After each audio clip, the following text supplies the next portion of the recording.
The hospital room smelled of antiseptic and sorrow. Machines beeped steadily, but one heartbeat had already faded. Michael Turner stood frozen at the bedside, his calloused hands gripping the sheets. His wife, Sarah, lay lifeless, her face pale but peaceful. Just hours ago, he'd whispered to her that everything would be fine. Then the nurse placed a tiny bundle into his arms. A newborn's cry pierced the silence. His daughter, Emily. Michael's vision blurred with tears. He looked at the baby, her tiny fingers wrapping instinctively around his thumb. She didn't know what she had lost. She didn't know that tonight she had entered the world while her mother had left it. He bent closer, his voice cracking as he whispered, "Emily, I lost your mom, but I won't lose you. I promise you, no matter what it takes, no matter how hard I have to work, you'll have a life better than mine. You'll never feel alone, not as long as I'm breathing." The baby's cries softened as if she heard him. Outside the hospital window, the night city lights flickered, cars moving like restless stars. For Michael, the world had broken, but in his arms lay the reason he would fight to keep going. A father's promise was made that night, one that would carry him through years of struggle, sacrifice, and silent heartbreak. The alarm clock screamed at 4:30 a.m. in Michael Turner's one-bedroom apartment. He slapped it silent and rolled out of bed, his body aching from yesterday's double shift. The room was cold.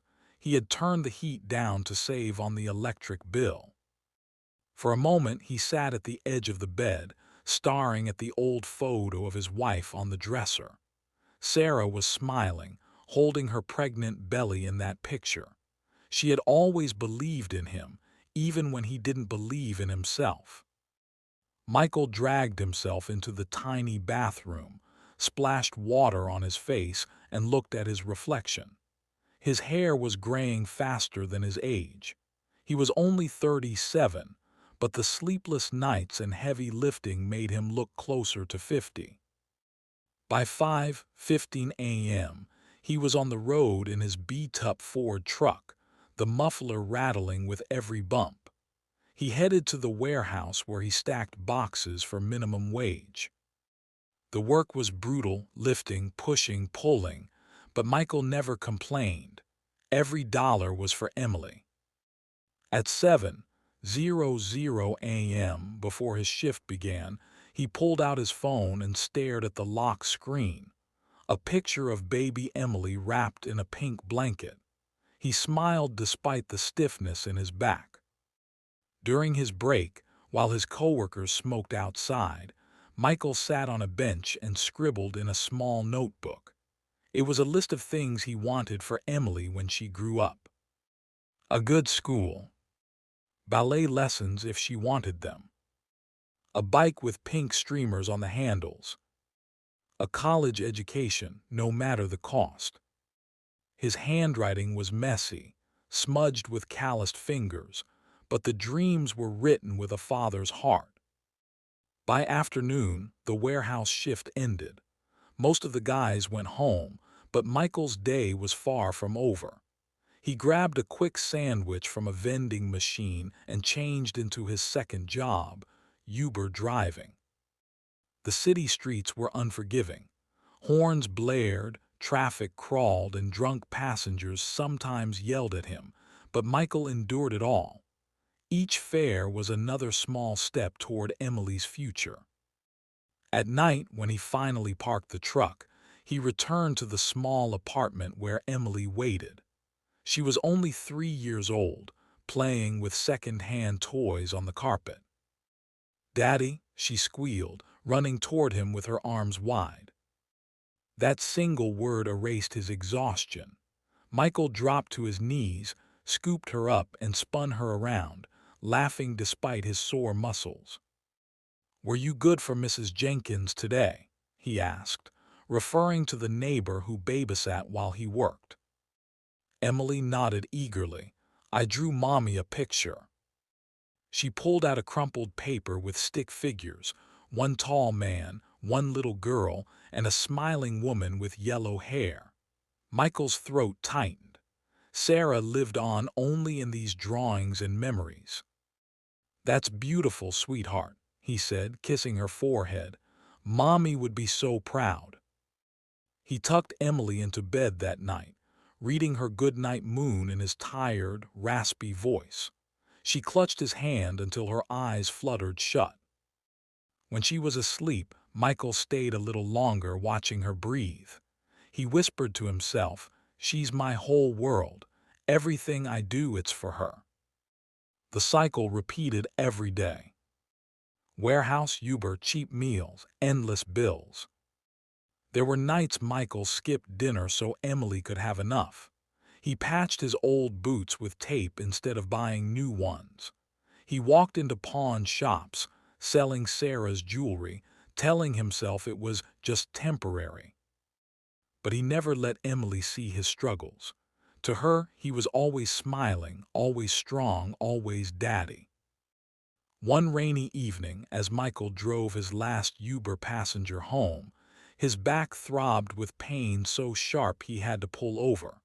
For 5 long minutes, he sat gripping the steering wheel, sweat dripping down his forehead, his vision blurry. He thought about giving up the second job. He thought about rest. But then he remembered Emily's list, the one in his notebook, the bike, the ballet lessons, college. He took a deep breath, wiped his face, and kept driving. Because promises weren't meant to be broken. That night after Emily was asleep, Michael sat at the kitchen table with overdue bills spread before him. Rent, utilities, daycare, medical. His chest tightened. He felt like he was drowning. But then he looked at the crayon drawing Emily had taped to the fridge earlier. Her family, hand in hand, smiling under a bright sun. He smiled weakly. That was enough fuel to keep going. The struggle was endless. But so was a father's love. Michael knew he could break his body, lose his health, even his life. But one thing he would never lose was the promise he had made on the night Emily was born. And so every dawn he rose again. The first day of kindergarten should have been a day of pure joy. For Emily, it was. She wore a little pink backpack with cartoon butterflies on it, her brown hair tied up in 2 bouncy ponytails. She skipped down the sidewalk, clutching her father's hand tightly. For Michael, though, the day carried another weight. The moment he signed the school paperwork, he realized tuition fees, supplies, and extra costs would eat up what little he had saved. Still, when Emily looked up at him with those bright blue eyes and asked, "Daddy, will I get to learn to read books like you read to me?" his answer was immediate. "Of course, sweetheart, you'll learn everything. Daddy will make sure of it." The following months turned into a silent war against bills. Michael worked harder, stretching himself thin. He stopped buying new clothes altogether. The soles of his boots wore thin, and when his coworkers teased him about duct tape holding them together, he only chuckled, pretending it didn't sting. At night, after Emily was asleep, he would sit at the kitchen table, balancing the checkbook with a heavy sigh. Some nights the numbers didn't add up. Rent versus groceries, utilities versus daycare. But no matter what, school fees were always at the top of the list. Emily deserved more than hand-me-downs and cheap toys. She deserved opportunity. One winter evening, the snow piled high outside. Michael opened an old wooden box hidden in the back of the closet. Inside lay Sarah's engagement ring, a modest gold band with a small diamond, the one he had saved months for when they were young and broke but deeply in love. His hands trembled as he picked it up. It was the last piece of her he had, the symbol of their promise. For years he couldn't bring himself to part with it, but now He thought of Emily's upcoming tuition bill. The next morning, he walked into a pawn shop. The man behind the counter eyed the ring, weighed it, and named a price. It wasn't much, not nearly what it was worth to Michael's heart, but it was enough to cover a few months of school fees. Michael slid the ring across the glass counter. "I'll come back for it someday," he muttered, though he knew deep down he probably never would. He walked out with cash in his pocket but an emptiness in his chest. That night, Emily found him staring at his wedding photo, eyes glassy. "Daddy, why are you sad?" she asked, crawling into his lap. Michael forced a smile, hugging her close. "I'm not sad, honey, just tired, but I'd do anything for you." Emily kissed his cheek, leaving a smudge of chocolate from her snack. "I love you, Daddy." And in that small, messy moment, the sacrifice felt worth it. As the years passed, the sacrifices grew. Emily wanted to join dance class. Michael found a community program that cost more than he could afford, but he picked up extra weekend shifts anyway. He often showed up at the warehouse with sore muscles from driving all night, but he told himself, "She's smiling. That's what matters." When Emily outgrew her clothes, Michael patched up old ones or bought from thrift stores, pretending they were just as good as new. He didn't want her to feel different from other kids. One Christmas, Emily asked Santa for a shiny new bicycle. Michael laughed it off, but inside he panicked. He didn't have the money. For weeks, he drove extra late-night shifts, falling asleep in his truck between rides. On Christmas morning, Emily found a bike with pink streamers waiting in the living room. She squealed with joy, hugging her father tightly. She never noticed how pale and exhausted he looked, or how he spent the rest of the day fighting off dizziness. Michael's health began to falter, but he ignored the warning signs. Sharp pains in his chest, a cough that lingered, nights where he lay awake, staring at the ceiling, his body begging for rest. But each time he told himself, "Not yet. She still needs me." One rainy afternoon, Emily came home with a flyer for a SC. Emily came home with a flyer for a school trip. It was to Washington, D.C., a history tour. The cost was almost $300. "Daddy, can I go? Please? Everyone's going." Her eyes sparkled with excitement. Michael's stomach tightened. $300 was more than half his rent. But when he looked at her hopeful face, he couldn't say no. "Of course you can go," he said softly, brushing her hair from her forehead. "Daddy will figure it out."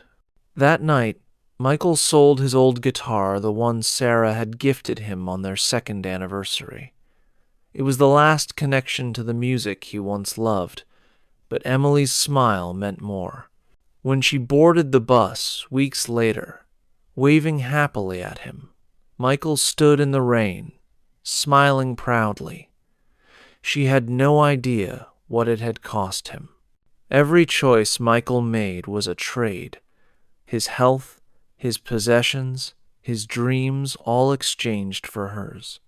And though the sacrifices left scars on his body and soul, he never regretted them. Because each time Emily laughed, each time she hugged him and said, "You're the best daddy in the world," he felt a flicker of light strong enough to keep him going. By the time Emily reached middle school, Michael had almost nothing left for himself. But he didn't care. What he didn't realize was that soon she would begin to notice the differences between her life and her friends. And slowly, the bond that carried them through hardship would start to stretch and eventually to break. The years moved quickly, faster than Michael could ever prepare for. One day, Emily was tugging at his hand with ribbons in her hair. The next, she was a tall, bright-eyed teenager with earbuds in and a phone constantly glued to her palm. Michael watched her grow with pride. She was smart, talented, and beautiful. Everything he had ever hoped she would be. But somewhere in those in-between years, something shifted. It started small. One afternoon, Michael pulled up to Emily's high school in his rusty Ford pickup, the same one he had been driving since before she was born. The muffler rattled loudly as he parked by the sidewalk. He leaned over to roll down the passenger window. It was stuck halfway, as usual, and waved. "Emily! Over here, sweetheart!" Emily froze where she stood with a group of friends. For a second, she didn't move. Michael saw her cheeks turn red.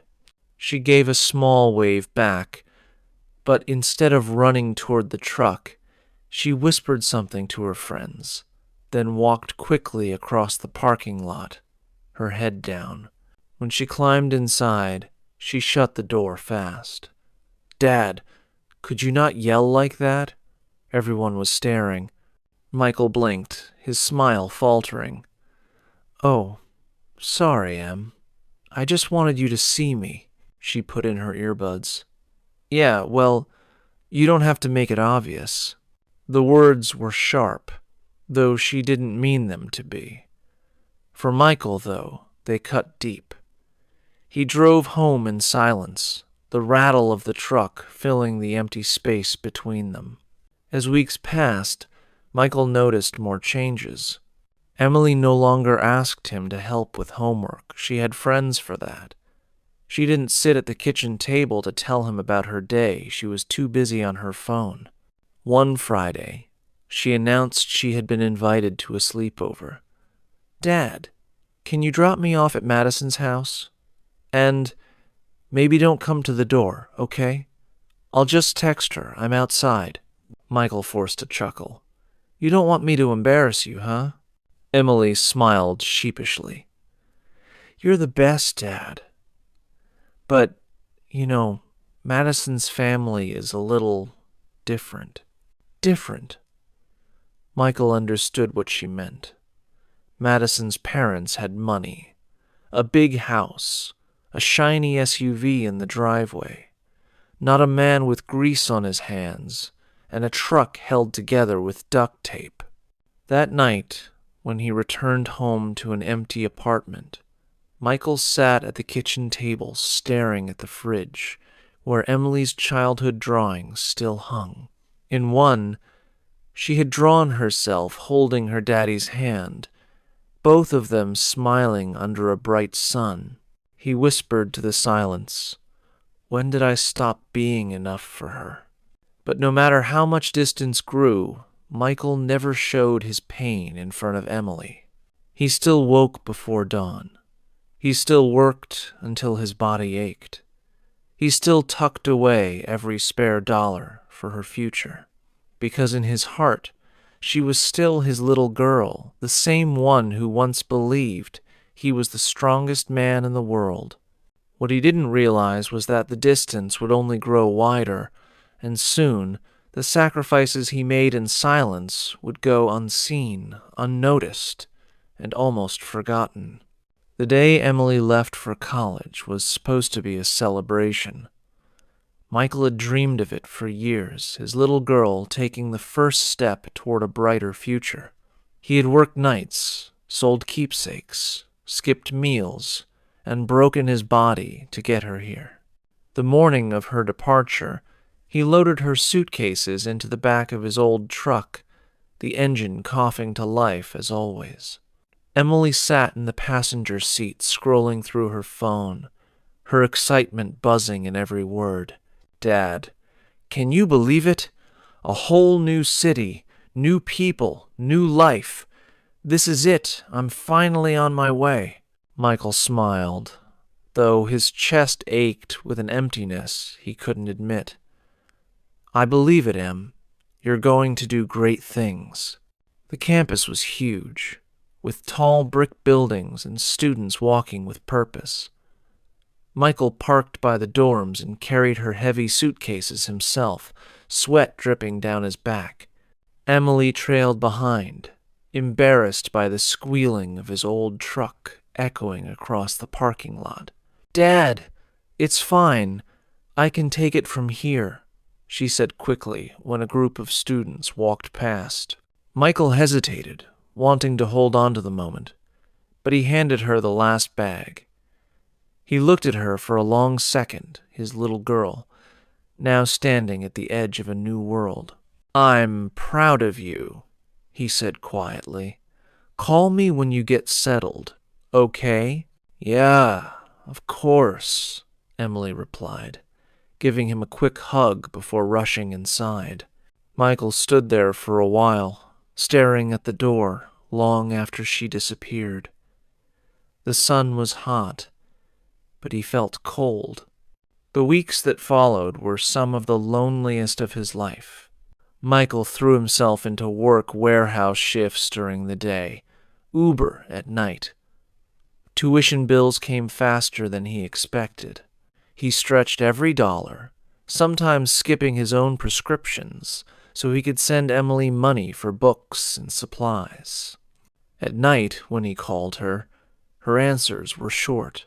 "Hey, Em, how are classes?" "They're fine, Dad. Busy. I've got to study. Can I call you later?" "Of course, sweetheart. Just don't forget to eat." "I won't. Love you, Dad. Bye." The calls always ended too soon, leaving Michael staring at his phone long after the line went dead. His health began to falter.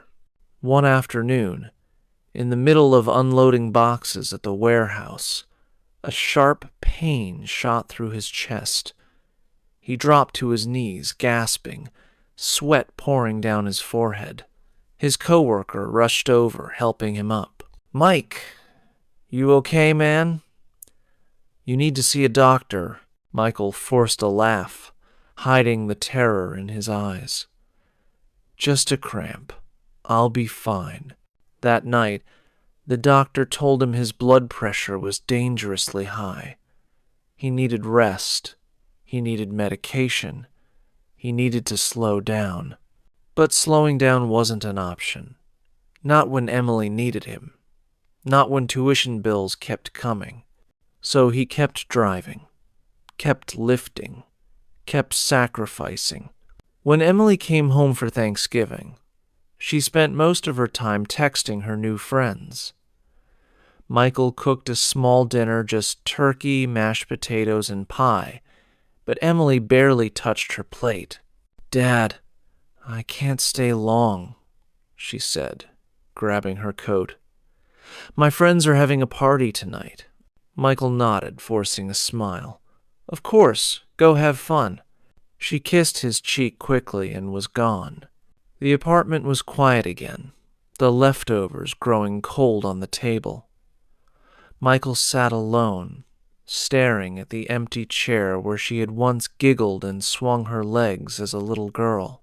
He whispered into the silence, "When did I stop being part of her world?" The pain in his chest grew worse each week. Some nights he lay awake clutching Sarah's photo, whispering, "I promised, love. I promised I'd give her everything. But I don't know how much more I can take." Still, when Emily called asking for money for textbooks, he transferred what little he had left. She never asked if he was okay, and he never told her he wasn't. Because fathers don't burden their daughters with their pain. They carry it alone. And Michael was carrying more than his body could bear. John's health had been failing for months, but he hid most of it behind his quiet strength. The long nights at the diner, the endless bills, and the years of sacrifice had taken their toll. One evening, Emily got a call from the hospital. John had collapsed at work. When she rushed into the sterile white room, she found him lying weak, but smiling faintly as if he'd been waiting just for her. "Dad, Emily's voice cracked, her hand trembling as she held his. John's eyes softened. I only ever wanted you to have more than I did. Don't forget to live with love, Emily. That's all that matters. Tears streamed down her face. I should have been there for you more.